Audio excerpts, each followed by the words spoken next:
लाहौर की क्या सूरत हाल है जान लेते हैं। अफजाल सईद हमारे साथ लाहौर से मौजूद है। अफजाल अब्बासी, अफजाल बताइएगा लाहौर में किस तरीके से लोग ईद सेलिब्रेट कर रहे हैं?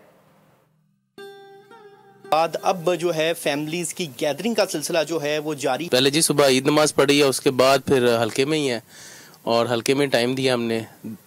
अपने जितने हल्के के हमारे कोऑर्डिनेटर्स हैं, काउंसलर्स हैं, सबको मिले हैं और उसके बाद फिर अपनी फैमिलीज को टाइम दे रहे हैं अब और खाने शाने खा रहे हैं, बस एंजॉय कर रहे हैं ईद को।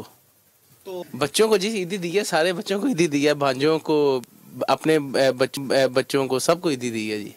कैसी गुजरी ईद और कैसा लगा आज? बाबा से कितनी ईदी ली है आपने? 300 ईदी ली है। तो कहीं स्पेंड की है?